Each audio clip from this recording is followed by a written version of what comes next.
Hello everybody, welcome back to a brand new video. My name is Nalo, and today's video is going to be on sticker investments that you can make coming up soon. Stickers have been doing quite well recently, and they're a quite popular investment in the CSGO community, so seeing as that is the case, we're going to be talking about some of the future upcoming sticker investments that you can make. Before we get into the video, let's take a quick look at the sponsor, Operatix. The sponsor for today's video is the Operatix browser. It's actually the first browser that's made specifically for gamers, and they've definitely done a very good job of integrating all of the things that I personally use, and it's actually a really useful browser. So let's look at some of the features for it. So among Operatix's many features, one of the really cool ones that I personally like a lot is the integration of Twitch, Discord, and Messenger, and all of the other apps that you might use for chatting. The Twitch integration is really cool because it shows you all of the channels that are currently online or offline. It shows you all the games that they're playing. It can show you their stream titles by hovering over it. It has a ton of features for people that really like to use Twitch. You can also just open Twitch directly from the integration, which is really nice, and you can see your own profile. It also has Twitter integration as well, as you can see here. So if you want to check out your Twitter feed and all your notifications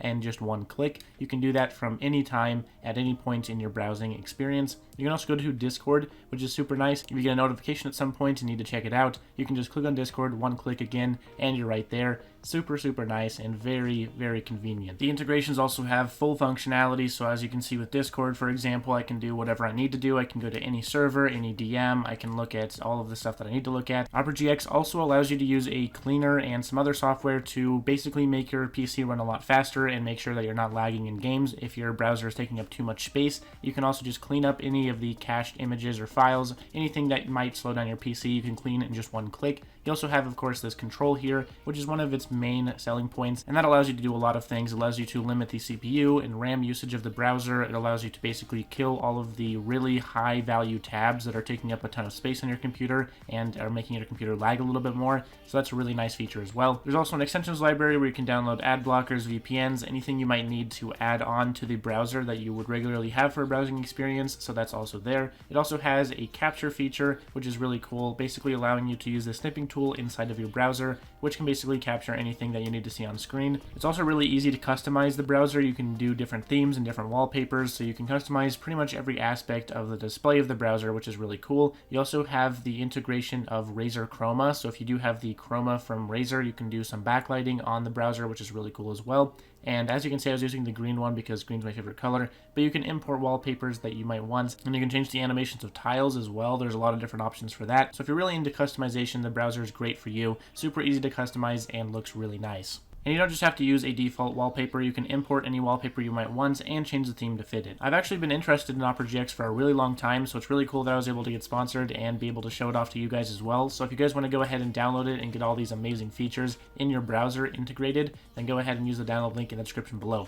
Thanks. Now, when looking at sticker investments, there are two important questions to answer. One, what is the highest ROI sticker that you can actually buy? And two, what is the thing that is actually going to drive the stickers to gain price? Because having an actual reason for the stickers to rise is going to be a better reason to buy them in the first place. In the last sticker video that I made, a lot of the stickers that I talked about have risen quite a lot, and up on screen right now is a quick graphic just to show you guys how much those stickers have risen since I first talked about them. And it actually seems like a pretty good time to make this video because one of the big things that happened the last time there was some manipulation in the market is actually happening right now as well with the Dignitas Cologne 2014 Holo. It's actually rising quite a bit. It was around 2,000 RMB on buff about a week ago, and now it's almost to 3,000 RMB on buff, rising very rapidly, which is something that also happened a while back. The last time this event happened, it sort of started with high tier items like Howls and different Doppler items and Akihabara Accepts and stuff like that, and then it kind of trickled down and hit to the Dignitas Cologne 2014 Holo, which then caused pretty much every sticker in the game to rise quite a lot. You don't want to miss out on an event like this. It can cause items to double in value and give you really good ROI in a very short period of time. So this video is going to be basically talking about a few different options that you have for sticker investments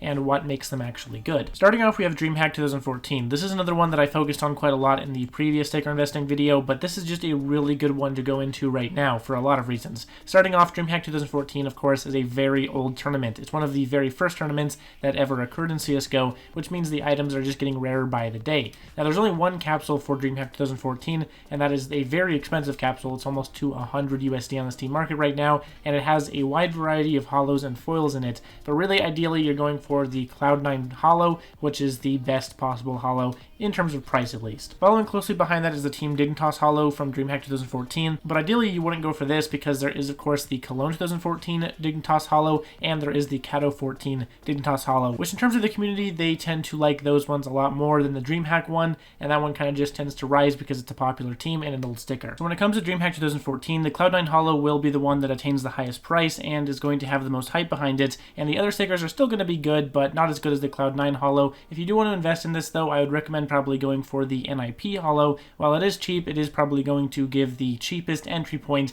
with the most ROI, at least in relation to how much the NIP costs compared to the other stickers in the capsule. And as for a mid-range pick from the Dreamhack 2014 capsule, I would definitely go for that Fnatic holo Dreamhack 2014. It just looks amazing in game. It looks great on crafts. It's just really one of those super nice looking ones that is pretty underrated. But if Dreamhack 2014 does end up catching a little bit of the hype wave that we're likely going to see here with all of these stickers, then the Fnatic is going to be a really good option. And as for papers, I'm honestly just going to stick with the same ones that I talked about last time, which is going to be Bravado Gaming or MyXMG, iBuyPower, and then of course the nice Planet Key Dynamics orange sticker. If you were to buy into all of these papers, you would have one that looks really unique like the Planet Key Dynamics. You'd have one with a really unique logo and a unique team that you don't see too often in a nice blue color in relation to the overall sticker design. So you'd go with Bravado Gaming or MyXMG in that case. And then of course you'd have one that just has all of the sort of hype beast behind it, which is of course the iBuyPower paper. If we do see a hype wave that reaches all the way to Dreamhack stickers, then obviously you can't go really too wrong with any of them. They're all pretty good options. It's a pretty safe overall tournament to invest in. But as for monster rises, it's not really going to happen for Dreamhack 2014 stickers. It's going to be with other stickers that you see those really huge monster rises, triples in value and stuff like that. Speaking of tripling in value, the big tournament that isn't going to be as safe as Dreamhack 2014, but is going to see the bigger triples in value, is going to be Cologne 2014. Now last time around we saw the Dignitas 2014 holo go from around 250 USD up to 700 USD and over, which was absolutely crazy. It was a huge massive rise and was definitely the peak of the hype. But you don't have to break the bank in order to see these rises. Of course, last time around we also saw the LDLC paper, which was only around $5 at the time, go to over $17 and even into the 20s. And if the hype wave does end up extending and hitting all of the Cologne 2014 stuff, then we could see a similar rise with some of the other papers. Now, one quick point of clarification before we continue, of course, I do have to say that this is all under the premise that there is a big hype wave that is sort of going to cause all of these to rise rapidly in value. Last time around the same time this year, this actually occurred where high tier items were spiking quite a lot in value, and then it kind of trickled down into stickers, and then sort of the manipulation that was occurring mixed with some hype and caused the stickers to just really go absolutely crazy, and all of them rose across the board, even into Cologne 2016 and beyond. Now, the reason I even bring up this hype wave for this video is because we've recently seen some high tier items rising quite a lot on marketplaces like Buff. For example, the AK-47 Hydroponic and the M4A4 Howl, at least in field tested condition, has risen quite a lot recently, which leads me to believe that this is sort of starting to trickle down into stickers, which is why we saw the Dignitas Cologne 2014 holo rise so much recently, which last time around the Dignitas Cologne 2014 holo also was the first sticker that rose due to the sort of hype and manipulation mix that occurred around summertime, which is also around the time that it is right now. To be fair, it is safe to assume that there is a bit of manipulation going on right now. For example, the Howl that I bought for 10k RMB a while back is now at 25,000 RMB and was at 15,000 RMB at the beginning of the month. So that means in a month it rose 10k RMB, which is just absolutely crazy, and it's definitely not something that seems to be natural. If it is natural, then that's a lot of crazy sales, and it is going to be pretty crazy to see it hold this price, but I do think it is a little bit manipulated, and that could be a good sign for another hype and manipulation wave. Now, KETO 14s as well have also been doing very good, and a lot of them have seen some all-time highs, even some pretty crazy all-time highs that do speak to the manipulation theory a bit as well, like for example some of the non-holos going for almost as much as the holos go for of the same sticker, which is just absolutely insane and not something that I would expect to see.